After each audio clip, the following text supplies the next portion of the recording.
Hello नमस्कार, मैं doctor Surendra खंसली ज्योतिष आचार्य ज्योतिष की इस नई श्रृंखला में आप सभी लोगों का स्वागत करता हूं। दोस्तों, बात करेंगे हम कुंभ राशि की, एक्वेरियस साइन की।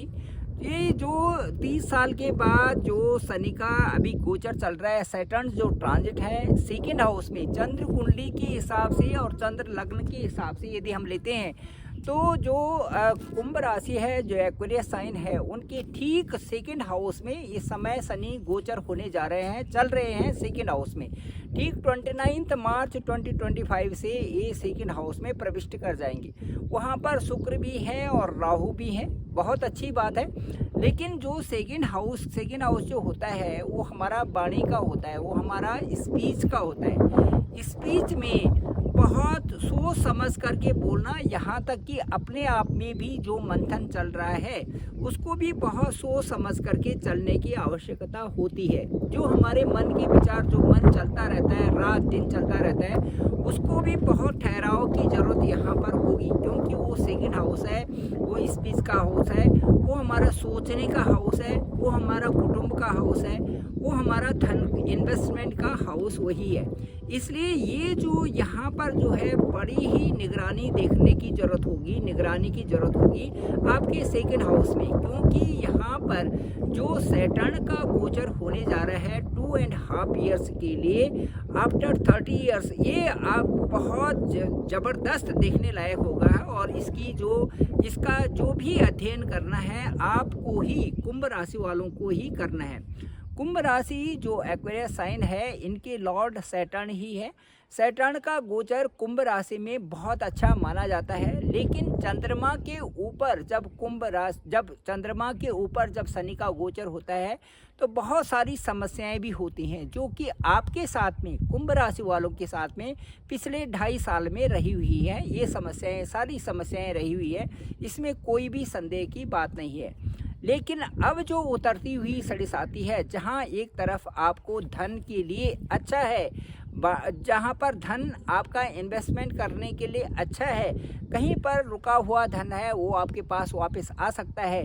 इसके साथ साथ में कहेंगे कि धन धान्य वृद्धि तो ये कर सकता है, क्योंकि द्वितीय हाउस है, आपकी राशि से द्वितीय हाउस है। कहा जाता है कि द्वितीय गोचरे शनि धन धान्य वृद्धि करा, धन धान्यम वृद्धि करा, तो वो कारकः धन ध्यानम वृद्धि कारकः, तो ये धन और धान्य और वृद्धि के कारक होते हैं सेकंड हाउस में, इसमें तो कोई संदेह नहीं है। लेकिन धन धान्य भी तभी होगा जब आपका बोलने का ढंग ठीक रहेगा, जब आपने अपने परिवार के साथ में ठीक रहेंगे, जब आपका इन्वेस्टमेंट करने का तरीका सही रहेगा, क्योंकि यहाँ से आपके सीधे मनोबुद्धि पर प्रभाव यहाँ से पड़ता है। ठीक है, आपके पास धन है, लेकिन उसका सही इन्वेस्टमेंट नहीं किया जाए तो उसका अच्छा प्रभाव नहीं होता। इसी प्रकार से आपके पास सारी चीज़ें होने के साथ साथ में भी परिवार के साथ में यदि कहीं पर आपने, वहाँ पर यदि आपने सुझाव भी दिए तो सुझाव को भी सोच समझ करके देने की आवश्यकता कुंभ राशि वालों के लिए अब है ये 2.5 सालों में।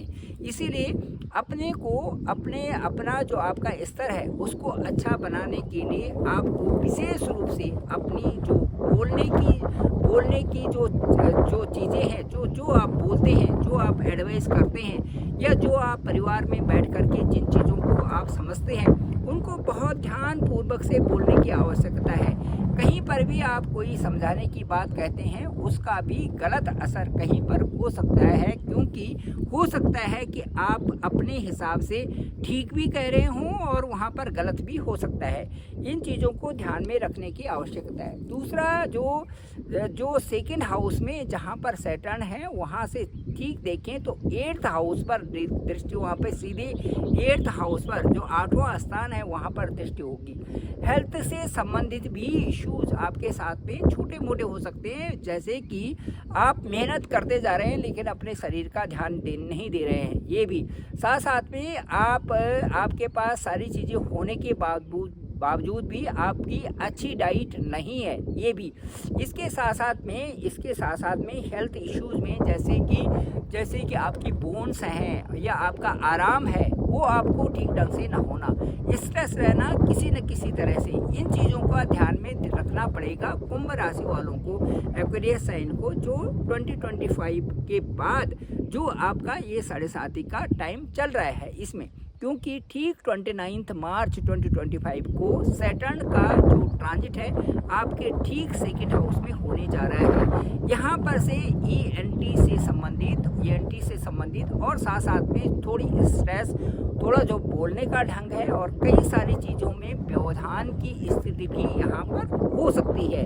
इसलिए उन चीज़ों में यदि आप सामान्य तौर से अपने को सामान्य तौर से ठीक रखें और थोड़ा कंट्रोल्ड अपने जो माइंड के स्तर पर थोड़ा कंट्रोल्ड करके रखें कि मुझे क्या उचित है और क्या अनुचित है, तो यदि इन दायरे में रह करके आप अपने कार्यों को संपन्न करते हैं तो मुझे लगता है कि द बेस्ट है ये शनि की जो साढ़े साथी का तीसरा फेस है वो आपके लिए बहुत अच्छा होने जा रहा है। क्योंकि यहाँ पर जो इन्वेस्टमेंट भी है और जो आपका जो जहाँ पर आपका इनकम सोर्सेस है और जहाँ पर आपका इन्वेस्टमेंट है, इन दोनों को क्लिक कर रहा है बृहस्पति, जो गुरुदेव बृहस्पति के ये हाउस है, जुपिटर्स के हाउस है। कौन सा?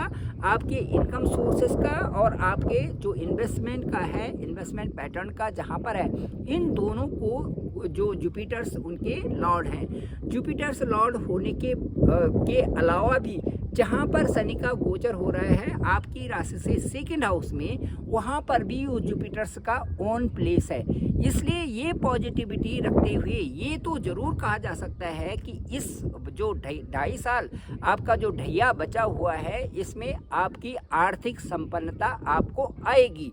तो आर्थिक संपन्नता भी तभी आएगी जब आप बहुत मेहनत करेंगे। ये ज़रूरी नहीं है कि आर्थिक संपन्नता आपको ऐसे ही आ जाए बिना मेहनत के, नहीं आ सकती जब तक आप मेहनत न करें। क्योंकि आपका जो काल पुरुष की कुंडली देखें तो कुंभ राशि पड़ती है 11वें स्थान पे, 11th हाउस पड़ता है। तो 11th हाउस 10th हाउस से अगला वाला हाउस होता है। इसका मतलब है कि जब आप मेहनत करेंगे तब आपको अगले वाले हाउस के रिजल्ट अच्छे आएंगे। ठीक वही स्थिति हो गई जैसे कि जहाँ पर कुंभ राशि और उसके अगला वाला स्थान इन्वेस्टमेंट का है, धन का है, कुटुंब का है, पानी का है। तो धन, कुटुंब, पानी तभी अच्छी होंगी जबकि आप अपने आप को सही कंट्रोल्ड रखेंगे, सही ढंग से आप चलेंगे लाइफ में, लाइफ को समझ करके आप चलेंगे तो आपका इन्वेस्टमेंट पैटर्न भी अच्छा होगा और आपके इनकम सोर्सेज भी अच्छे होंगे।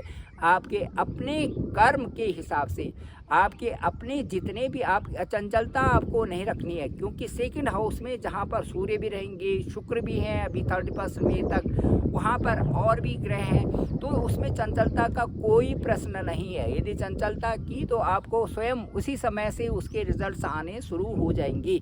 इसलिए आपको सीरियस होकर के अपनी बातों को सही रखना है और विशेष अच्छा ये होगा कि अपने ऊपर फोकस्ड करें, आपकी जो अपनी अपेक्षाएं हैं उनको पूर्ति करें। आपकी अपनी अपेक्षाएं, दूसरों से अपेक्षा नहीं, अपनी जो अपेक्षाएं हैं उनकी पूर्ति के लिए आप काम करना शुरू करें तो आपका समय अच्छा रहेगा। इसके साथ साथ में जो गुरु की बात कहेंगे, जुपिटर की बात कहें, कुंभ राशि वालों को जो जुपिटर्स की स्थिति है वो ठीक इस समय वहाँ पर है जो कि आपका 4th हाउस है। 4th हाउस मतलब माता का स्थान है। हालांकि यहाँ पर सैटर्न यहाँ पर कई प्रकार से अभी जो गोचर की स्थिति है उसके अनुसार सैटर्न की भी यहीं पर नज़र होगी और भी जो ग्रह सीधे यहीं पर दिख रहे हैं। माता का स्वास्थ्य आपका ठीक नहीं रह सकता क्योंकि 29 मार्च के बाद तो सीधे सैटर्न यहीं पर देख रहे हैं आपके इस हाउस को। माता का स्वास्थ्य ठीक न रहना, साथ साथ में सुख वाली सुविधाएं आपके दिमाग से कनेक्ट होती है, इसलिए उसमें कुछ कमी आ सकती है।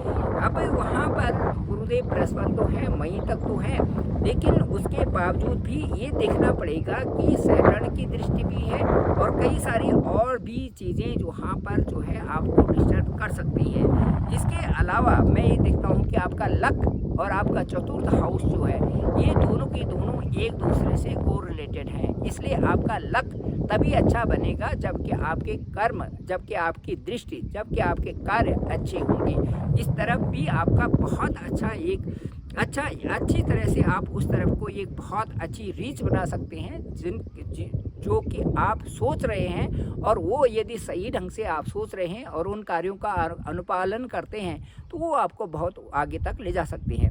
इसके साथ साथ में जो जुपिटर्स का गोचर है अभी जो 14 मई 2025 से आपके ठीक जो है 5th हाउस में हो रहा है। 5th हाउस का गोचर आपके स्वास्थ्य, आपकी वाणी, आपका जो अपना अपना जो कार्य कर रहे हैं, जो कार्य करने जा रहे हैं, और साथ साथ में आपके भाग्य को बढ़ोतरी वहाँ से जरूर बृहस्पति देंगे। कुल मिला के कहा जा सकता है कि आने वाले जो 2.5 साल है वो कुंभ राशि के लिए बहुत अच्छे रहेंगे और अच्छे परिणाम भी उनसे होंगे। Thank you very much. मैं डॉक्टर सुरेंद्र खंसली, ज्योतिष आचार्य।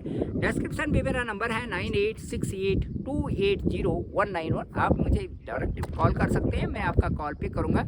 आपका असेंडेंट क्या है, आपका लग्नेश कहाँ बैठे हुए हैं, आपके भाग्येश कौन हैं, कहाँ बैठे हुए हैं, आप क्या कार्य इस समय कर रहे हैं, क्या फोकस्ड आपका है और किस दिशा में आप जा रहे हैं, सारी चीज़ों की आपसे बात करेंगे, ओवर फोन आपसे बात करेंगे। मुझे लगता है कि मेरा जो अनुभव है मैं आपसे शेयर करूंगा, आप भी आप बताइए, और आपके जो क्वेरीज होंगे सबका समाधान करेंगे और ओवर फोन पूरी वार्ता आपसे करेंगे, और मुझे लगता है कि वो आपको अच्छा भी लगे। Thank you very much. आप सभी लोगों का आभार, आप सभी लोगों का बहुत बहुत धन्यवाद। मेरे इस चैनल को सब्सक्राइब तो ज़रूर करिए, सब लोगों को भेजिए ताकि सबको जानकारी हो सके। आप लोगों का पुनः आभार, पुनः बहुत बहुत धन्यवाद।